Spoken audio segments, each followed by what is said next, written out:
Ok. Vamos começar, gente? Vamos dar início? Vamos lá. Boa noite a todas as pessoas que estão participando da nossa live de hoje. Hoje estamos aqui para conversarmos sobre a volta às aulas e o impacto do Covid-19 na comunidade educacional. A pergunta que todos nós fazemos o tempo todo, principalmente as famílias, né, nós da comunidade escolar, e que todos esperam uma resposta. É seguro o retorno à escola? Posso levar meu filho? Tem que me preocupar com o quê? Né? O que é fato? O que é mito? Né? E pensando assim, nós convidamos a doutora Carolina Caruso, que ela é cardiologista, mestre em pediatria pela UFMG, intensivista, atua na linha de frente dos estudos científicos e atendendo também os casos de Covid-19. E pediatria, de alguns dos nossos, e ela é pediatra de alguns dos nossos alunos aqui da escola, sabia, doutora Carol? Então, vamos lá. Doutora Carol, boa noite. A comunidade escolar é grande e recebe crianças de 1 a 10 anos, que é a nossa escola. Pensando na importância da educação e um possível retorno, nos preocupamos com a saúde mental e o social desses nossos alunos. O que você acha desse momento em que estamos passando?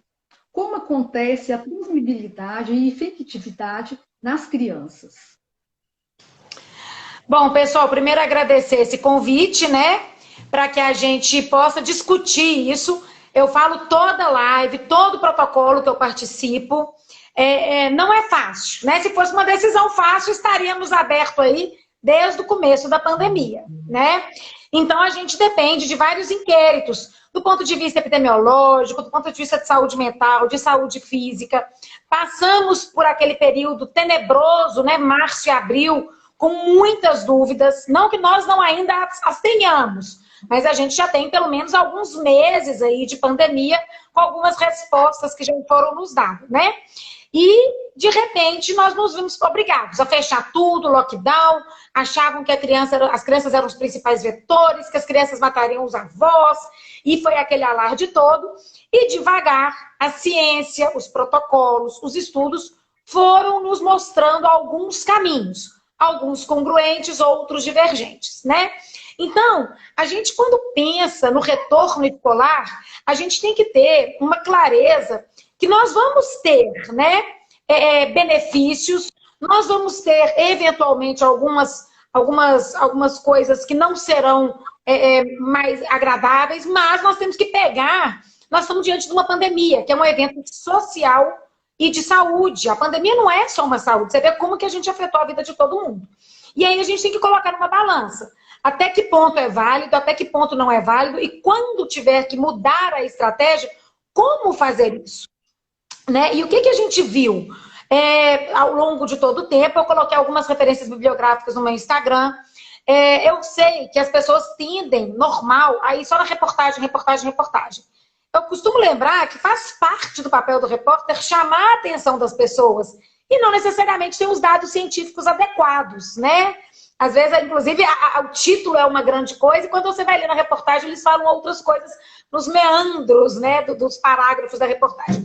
E quem tiver interesse, eu sempre falo, gente, está disponível todas as revistas. Lancet, a Acta Pediátrica, Pediatrics, a Nature, a Science Direct. É só colocar lá, quem souber um pouquinho de inglês, para poder ter um pouquinho de curiosidade, né? Olha, eu vi uma reportagem disso, será que é mesmo? Clica lá, vê algum título de algum artigo que seja uma revisão, porque aí acaba que nos ajuda a ter mais embasamento, em vez de ficar só repetindo o que algumas reportagens falam. Repito, que não é que elas mentem, mas elas têm outro objetivo, né? Óbvio. E o que a gente viu? As crianças, tá? Isso aí são revisões do mundo inteiro, inclusive o último boletim epidemiológico do Ministério da Saúde mostra isso. As crianças, elas efetivamente se infectam, mas elas, sobretudo as menores de 10 anos, têm uma taxa de transmissibilidade muito baixa. Até porque 85% a 95% delas, e isso eu estou falando de estudos de 7 mil, 8 mil, 45 mil crianças, não estou falando de um estudo ou um relato de caso, né? Estou falando de grandes revisões.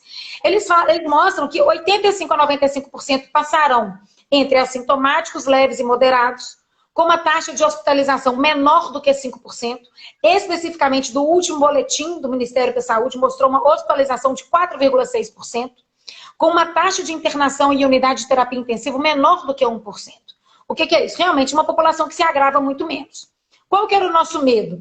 Esses meninos pegarem, se infectarem e passarem para aquela população de maior risco, certo? Que seriam os avós, os obesos e tudo mais. O que é que nós vimos? Essas crianças, sobretudo até 10 anos, pelo fato de serem mais oligossintomáticas, pelo fato delas não transmitirem, assim, não tossirem muito, não ter uma alta carga viral em mucosa, elas efetivamente, elas transmitem menos para esses adultos, tá? Temos estudos aqui, ó, eu fiz uma cola, um com 45 mil pacientes, outro com 7.780 pacientes, uma revisão de Ludwigson, que fala, né, com 72.314 pacientes, quer dizer, é gente para burro, mostrando que as crianças, elas se infectavam dentro do domicílio, que elas transmitiam muito menos entre elas e que elas transmitiam menos ainda para os adultos. Os adultos pegavam muito mais dos adultos do que das crianças. E um estudo recentíssimo de Rudd, né, não sei como que fala, que avaliou 300 mil pessoas. Repito, não é pouca coisa.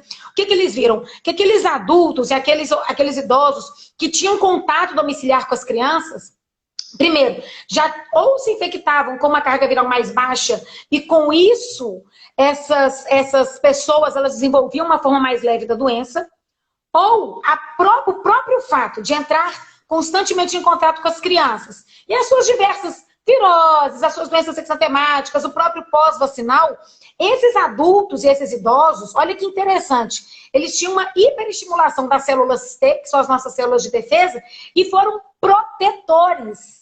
Então, quem morava com criança adoeceu menos e quem adoeceu teve a forma mais leve, porque esse estímulo contínuo de célula T faz com que a gente fortaleça a nossa imunidade, né? E isso, repito, tá lá, foi um dos últimos artigos que eu coloquei de Rudd, cujas crianças elas têm esse fator protetor dos adultos por esse estímulo. Ou quem não é pai ou mãe ou mesmo professora, que quando os meninos adoecem, acaba pegando uma virosezinha leve, pega uma dorzinha de garganta e tudo mais. Então, o adoecer, claro que a gente não quer que ninguém fique doente, óbvio, né?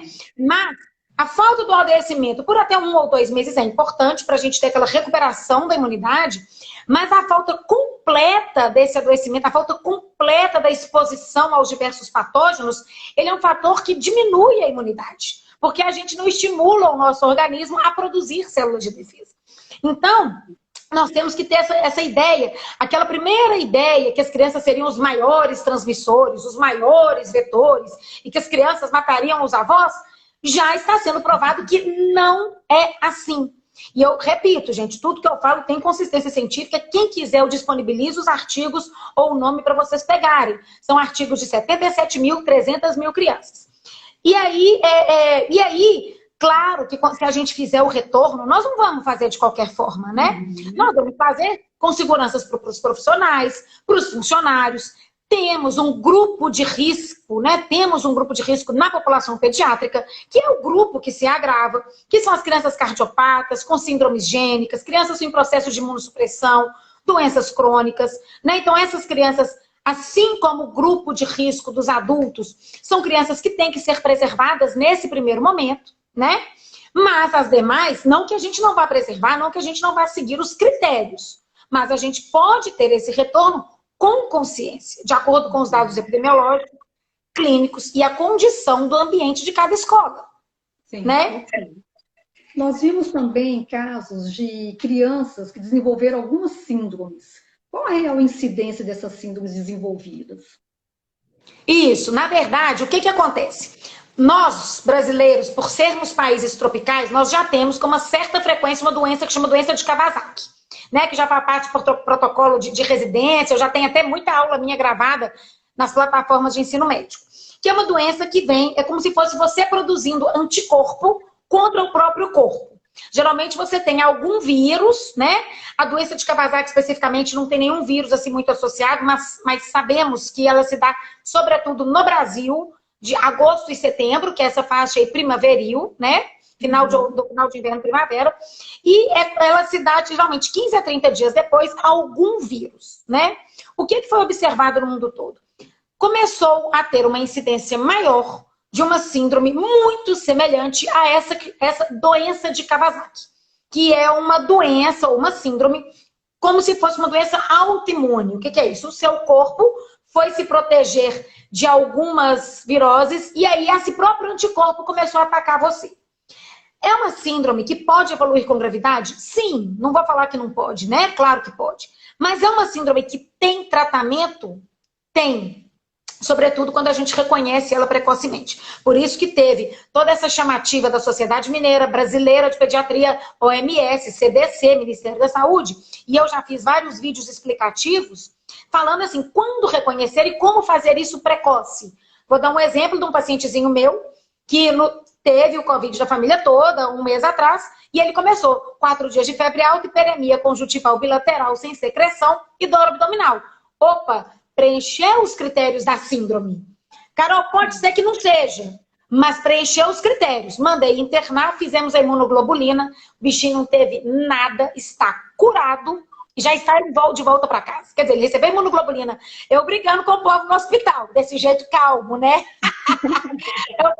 Tem que fazer. E ligo para um, e ligo para outro, e ligo para outro. Fizemos a imunoglobulina no 4º para o 5º dia de doença. Um bebê de 10 meses teve alta no 6º dia. Curado, sem sequela. Então, assim, existe. Não sou negacionista, mas é muito raro. A incidência que a gente vê no estado de Minas, por enquanto, é de 0,1 para cada 100 mil crianças. E nos artigos que reportam uma incidência maior, eles chegam a relatar até 1 caso para cada 100 mil. Então, quer dizer, continua raro, né? Mas acontece, tanto é que aconteceu com o paciente meu. A questão é, vamos diagnosticar precoce? Porque não é uma coisa sem fundo. É uma síndrome de diagnóstico clínico fácil, tá?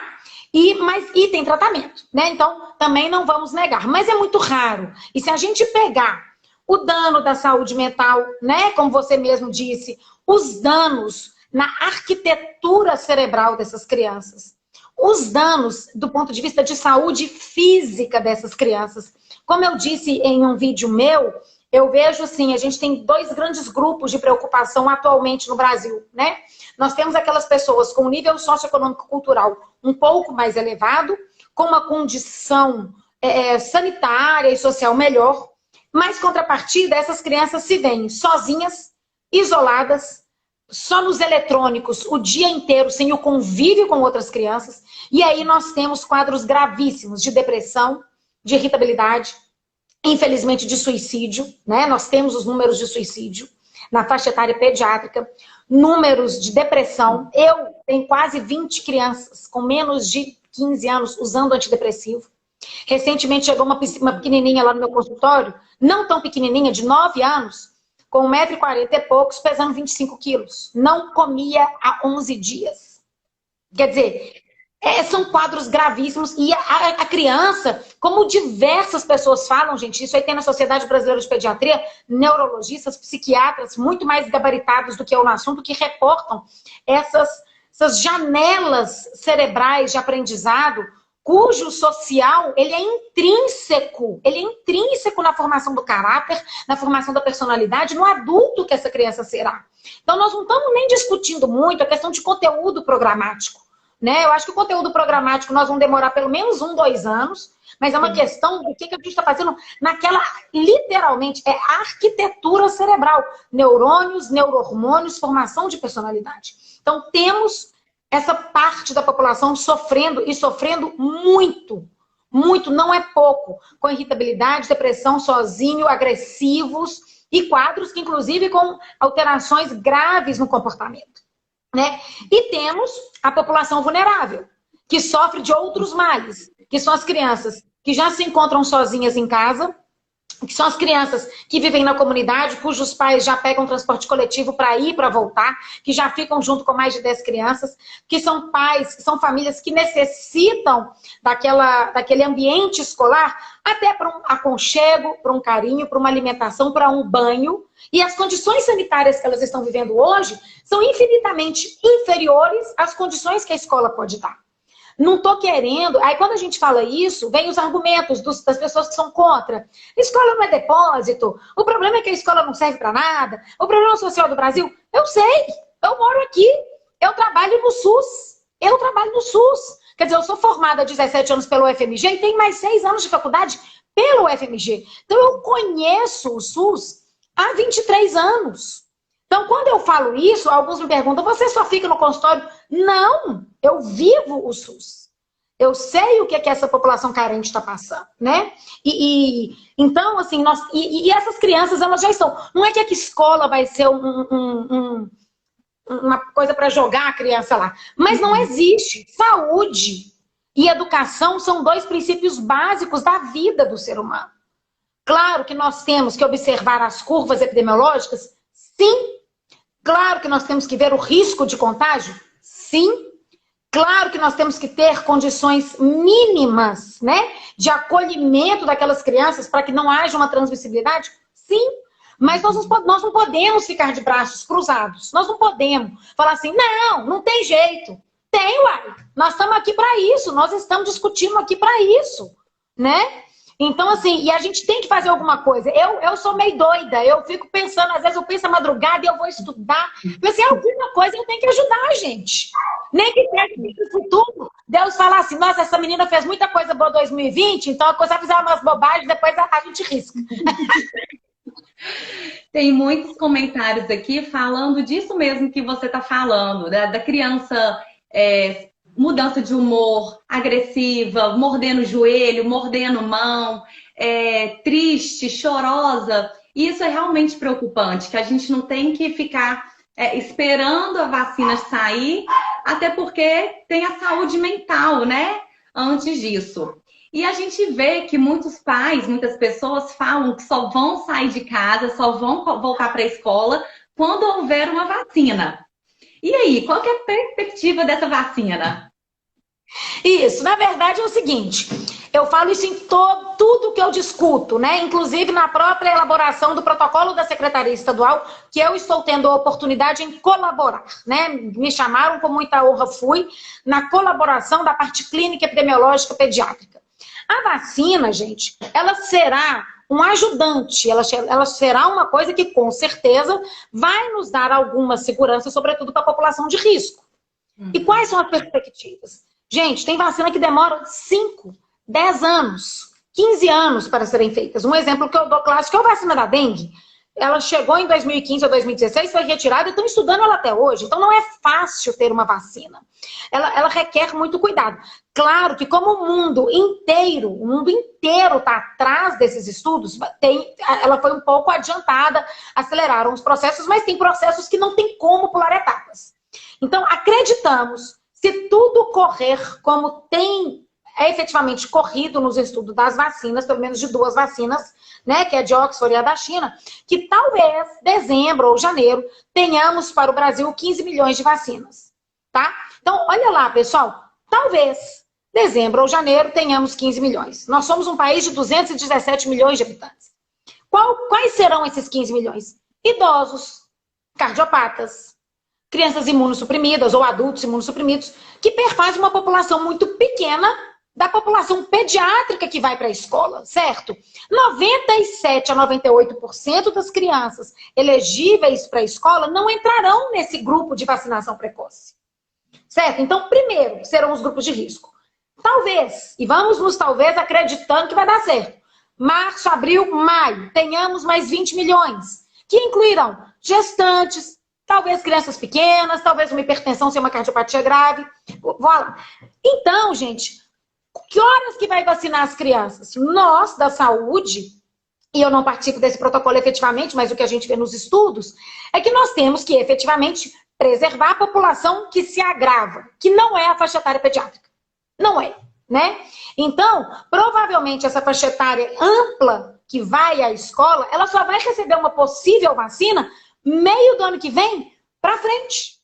Ou seja, nós vamos ficar até meio de 2021 sem aula, com os meninos sem socialização, atrapalhando totalmente a arquitetura cerebral, atrapalhando o adulto que essas crianças se tornarão, predispondo crianças à desnutrição, o sanitarismo baixo, a violência. Isso que eu estou falando para vocês tem qualquer estudo mundial, inclusive um estudo italiano que saiu, inclusive de abandono escolar e gestação na infância. Olha que absurdo. Em aumentos estrondosos. Então, quer dizer, nós vamos ficar até meio do ano que vem aguardando uma possível vacina, né? E essas crianças sofrendo, sem a gente nem sequer tentar ou nos propor a fazer protocolos adequados para receber essa população? Não é, isso não condiz com a realidade do mundo, não é do Brasil, não, do mundo. O mundo inteiro, ninguém está podendo esperar a vacina.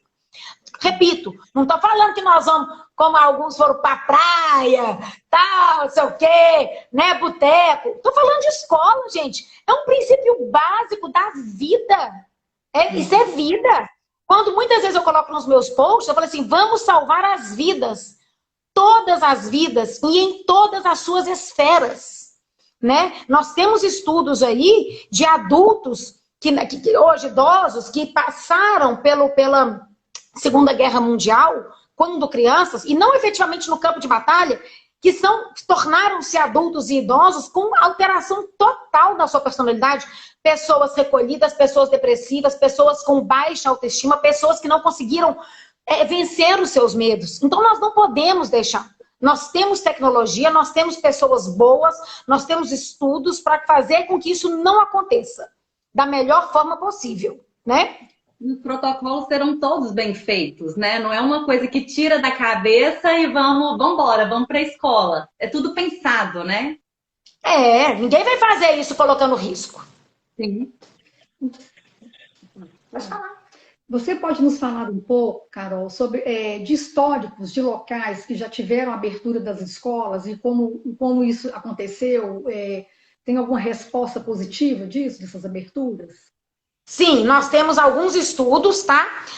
Tem o site, é claro que a gente tem alguns sites, né? Que eles pegam informações de pequenos estudos, né? Então, alguns que eu gosto de citar muito quando eu falo, é o CDC dos Estados Unidos, ou ECDC, que é o European, é como se fosse o CDC da Europa, que pega todos os países europeus e faz aquela análise.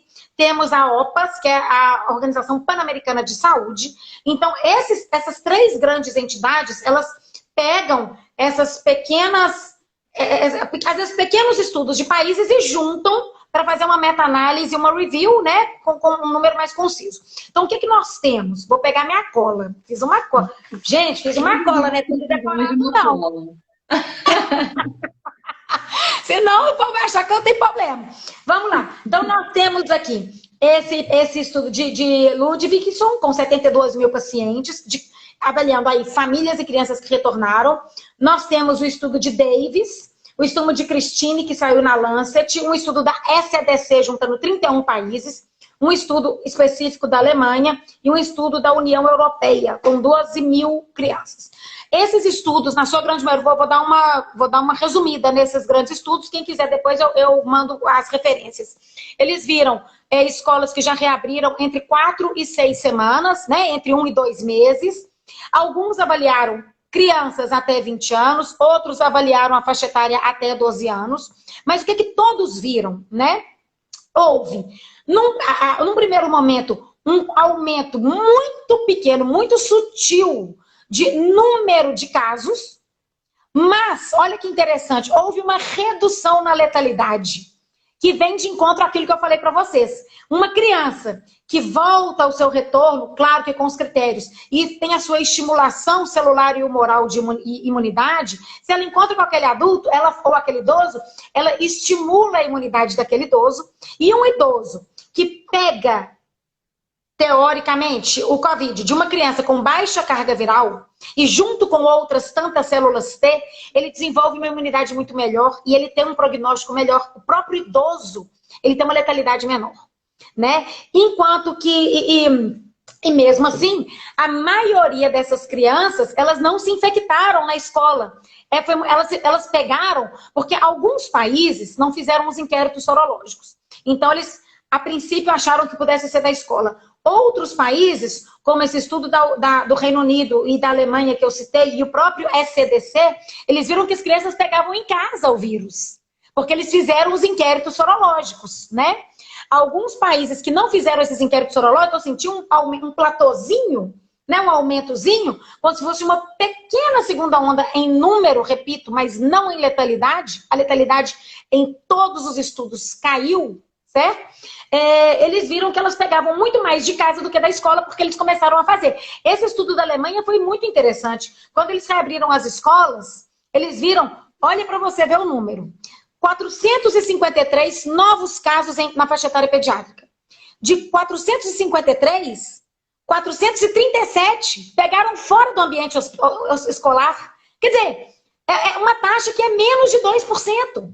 Por quê? Porque nós temos os nossos cuidados, né?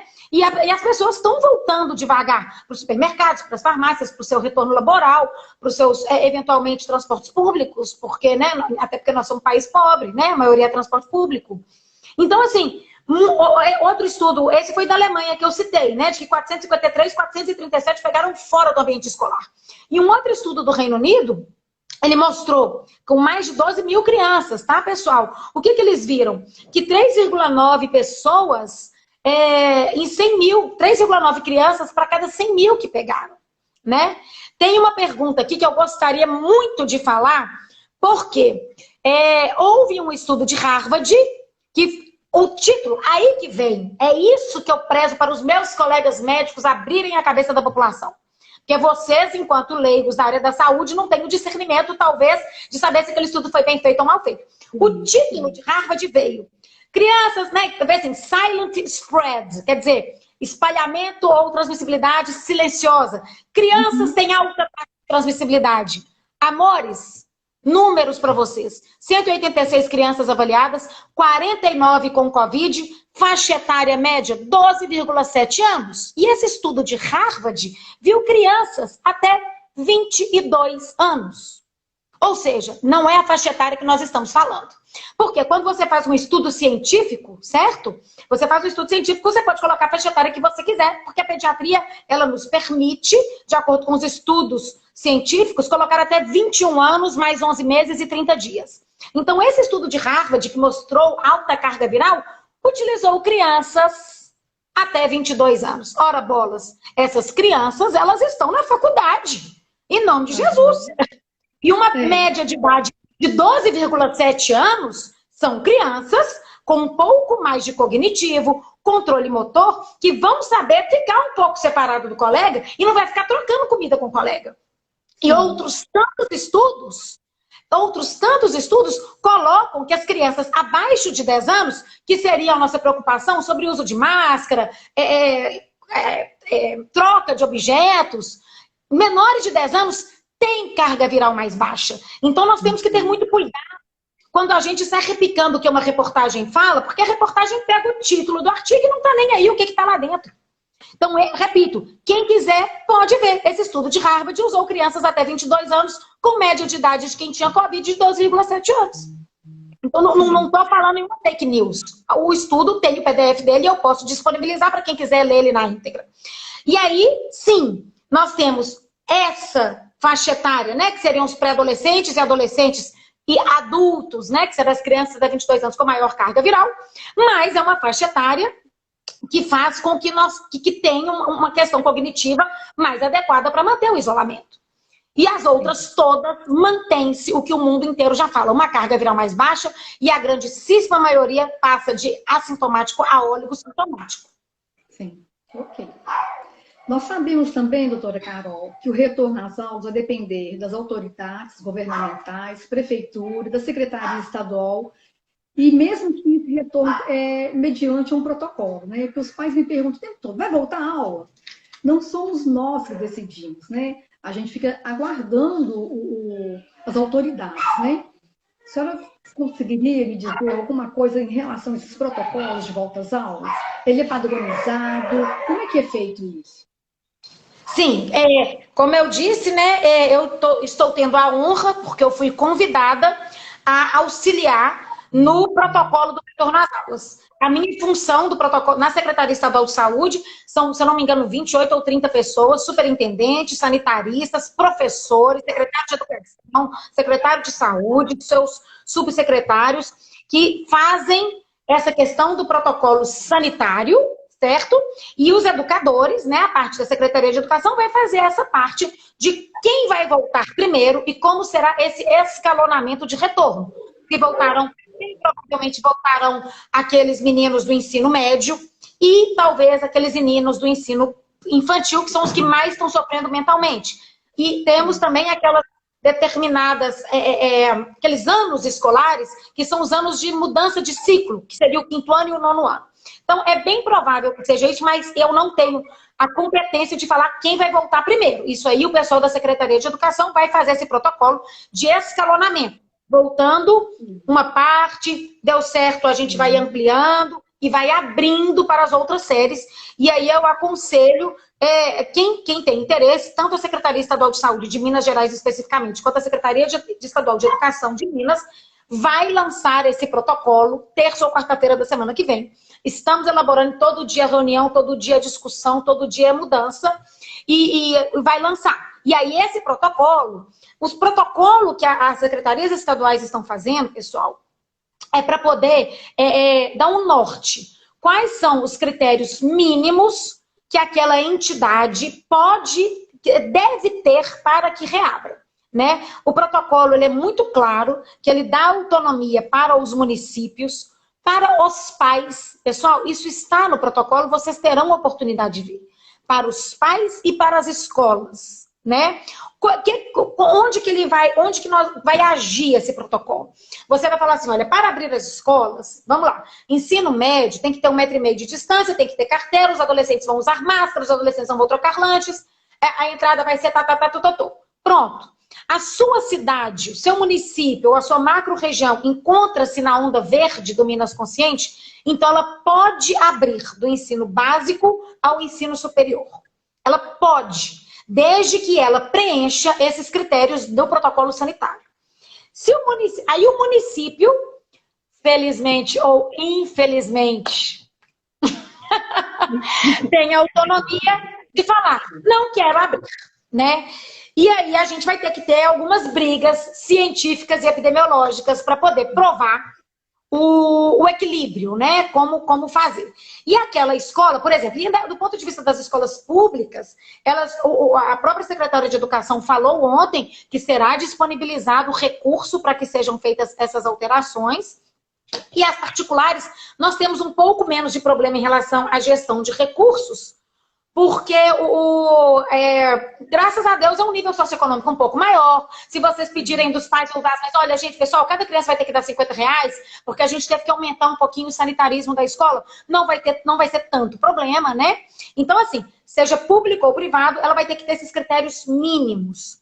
E o que a gente fala é o seguinte... Esses critérios serão disponibilizados, tá, gente, pelo protocolo sanitário. Não vou me ater a esses detalhes, porque vocês terão isso. Vocês terão qual a metragem, quais crianças usarão máscara, quais não usarão máscara. A cantina, obviamente, não vai ter lanchinho individual. Então, isso, gente, vai ter semana que vem na mão de vocês. Então, é aqueles critérios básicos, né? Lavagem de mãos frequente, as carteirinhas mais separadinhas, a questão da máscara para aqueles acima de 2 anos ou acima de 5 anos. E no Brasil, eu falo, gente, nós somos brasileiros. Nós temos criatividade, não é? E nós temos... Eu falo, gente, Brasil é uma desgreta, mas uma coisa é boa. Clima. Ninguém vai falar. Quem fala que a Alemanha tem clima melhor que o nosso tá doido. Que o Canadá tem um clima melhor que o nosso tá doido. Não tem jeito. Então, como é que você vai falar assim? Escola, realoque os seus alunos ou seus professores e use aquele espaço de uma quadra que não poderá ser utilizado, faça da quadra uma sala. É a melhor coisa. É o que todos queremos, né? O que é? Uma quadra. Você pega lá 20 alunos, coloca mais ou menos os xizinhos, eles vão achar o máximo, dependendo da faixa etária. Vai dar o ar livre, quer dizer, o vírus não vai ficar preso num ambiente fechado. E nós temos clima. Isso pode usar o pátio, pode usar a sala, pode usar o jardim. E aí, nós temos essa capacidade de criatividade intrínseca, porque somos brasileiros, pobre é assim, pobre tem que ter criatividade. Não tem carne, come ora conopes, não é assim? Não vai no ovo que dá certo da galinha.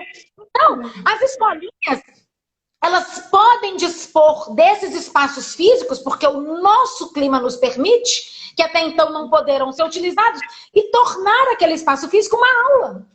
Entendeu? Então, desde que preencha os critérios mínimos que serão dispostos no protocolo da secretaria, né, do sanitário. Criança é muito tranquila, ela se adapta muito fácil, desde que você dê a orientação certa para ela, né? Não é só falar, fica no X. Se você exlicando para ela, dando motivo e sendo uma prática, é muito tranquilo, né? Não só para o X, mas para outras coisas também. Sim. A criança não vai obedecer? Ah, impossível. Que é isso, gente? Que é isso? Vocês estão doidos? Menina entende, ponto. Eu sou pediatra, meus neném, eu falo meio rápido, mas mesmo eu falando rápido, eles me entendem. Doutora. Você fala assim, ó, pessoal, aqui, ó, menininha ó, fica na linha amarela, os meninos na linha azul, quando a tia falar já, você vai até o final e o outro vem pra essa linha. A criança entende. Claro que vai ser difícil, claro, gente. Se fosse fácil, a gente não tava aqui discutindo. Se fosse fácil, não tava aqui, né? Tem gente falando aqui que o adulto que é difícil, é verdade, né? Ô, doutora, e os horários integrais na escola, que são crianças que ficam praticamente o dia inteiro? Tem algo no protocolo que prevê essa volta também dos alunos? Não, aí o protocolo, o integral, a princípio não vai entrar, porque a gente tem que disponibilizar a educação para o maior número de crianças, né? E como nós vamos ter que dispor de menos alunos por sala, nós vamos ter que fazer realocação de ambiente, não tem como você deixar o integral, pelo menos eu acho, tá? Isso quem manda é a Secretaria de Educação, eu não posso passar por cima, nem é minha intenção de forma alguma. Mas assim, primeiro a gente tem que salvar o maior número de vidas, mentalmente falando. E para que isso seja feito com um número menor de alunos por metragem quadrada, é bem provável que não tenha o estudo integral nesse primeiro momento. Né? E aí, de acordo com a onda verde do Minas Consciente, como tudo foi reabrindo, como os nossos índices são maravilhosos, né? Nós somos o segundo estado do Brasil com o menor número de casos em infectividade e letalidade, porque temos, eu falo assim, gente, de dar parabéns para as secretarias, pelo menos aqui em Minas, que estão fazendo o Minas Consciente.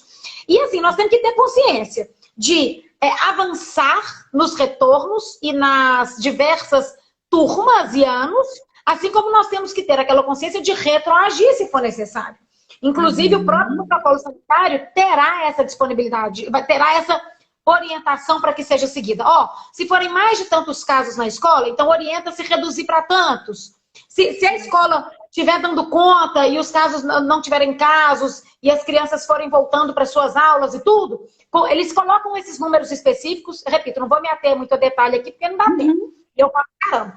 E aí vai ter esses números para a escola ter essa autonomia de ampliando seus horários e ampliando essas séries, né? Que serão as séries que voltarão mais rápido.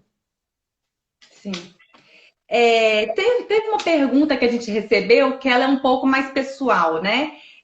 O Eric Fernandes perguntou se quem tem a CCR5 Delta 32, eu não sei nem o que é, para ser sincera, essa pessoa está imune? Na verdade, a gente não tem essa disponibilidade desses exames muito específicos, né? O que nós temos hoje, que o mundo inteiro mostra, eu coloquei até no meu stories, é que quem tem a IgG, que é o anticorpo, está imune pelo menos até 2 a 5 anos, que é o que nos mostra a literatura. Aí é aquilo que eu brinco nos meus vídeos, né? Mas o filho do vizinho, do tio, do cavalo, do amigo que teve no interior, falou que teve 2 vezes. Pessoal, né? Vamos para a ciência, né? Vamos lá. A ECDC, que é esse centro europeu, que inclusive incluiu até um caso dos Estados Unidos, apesar de não fazer parte da União Europeia, ela detectou efetivamente reinfecção em 6 pacientes no mundo. Ou seja, eu já estou indo. Né? Então, assim, a chance maior é que você se torne imune. Tem reinfecção? Claro, tudo tem reinfecção. O que teve um pouco de confusão, que algumas pessoas achavam que tinham essa reinfecção, é porque o que eles viram? O exame do RT-PCR, aquele exame do cotonete, ele é altamente sensível. Ele detecta partículas de RNA vírus. Então, muitas vezes, aquela pessoa testou lá para março, abril, e aí testou de novo em junho e o exame estava positivo. Só que aí, quando eles faziam o exame para ver se era uma reinfecção ou apenas uma latência viral, eles viram que esse segundo exame eram partículas mortas, que ainda estavam detectadas. Não é à toa que a própria OMS, OPAS, Unicef, todos mudaram os seus protocolos. Num primeiro momento da pandemia, março, abril, maio, para você ter o seu retorno laboral, você tinha que ter um exame negativo. Como eles viram que muitas pessoas mantinham o exame positivo e eram partículas mortas, e para você detectar se é morto ou vivo é caríssimo, e nem todo mundo tem essa disponibilidade, se você foi assintomático, você pode voltar com 10 dias, não precisa de ter o exame negativo, e quem foi sintomático, 14 dias, desde que esteja 3 dias assintomático. Então, assim, as reinfecções são extremamente raras. Claro que existem, mas são raras. Então, nós não precisa de ficar com esse medo, com esse pavor, que a imprensa faz assim, possível suspeita de reinfecção. Aí o negócio é negativado, eles não colocam, não. Não explica, né? Fica em vão. Tem mais alguma pergunta? Doutora, eu quero te agradecer. A gente está com muitas mensagens positivas, agradecendo a sua vinda, muitos elogios, os pais. Quem já te conhece, eu acho que está virando mais fã, né? E quem não te conhece já está te amando também, né? Tem muito comentário que está ajudando a gente. A Lud Loures toda hora manda uma mensagem bacana para a gente, ajudando mesmo nessa conduta do nosso encontro. Vários pais também. E a sua fala é muito boa, é gostoso de te ouvir. Desde a primeira vez que eu te vi, eu falo isso. É gostoso te ouvir porque a gente vê que realmente você conhece, está dentro do assunto.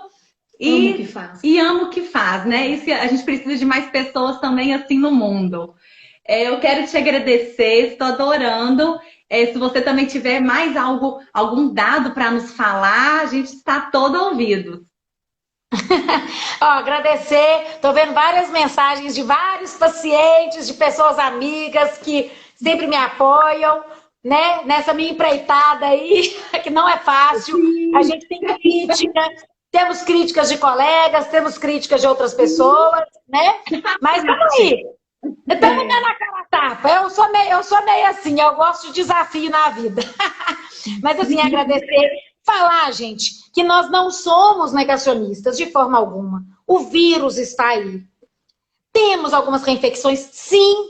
Temos população de risco? Sim. Cada escola, ela vai dispor profissionais que sejam risco, provavelmente serão deslocados para um ensino remoto ou para um fator administrativo.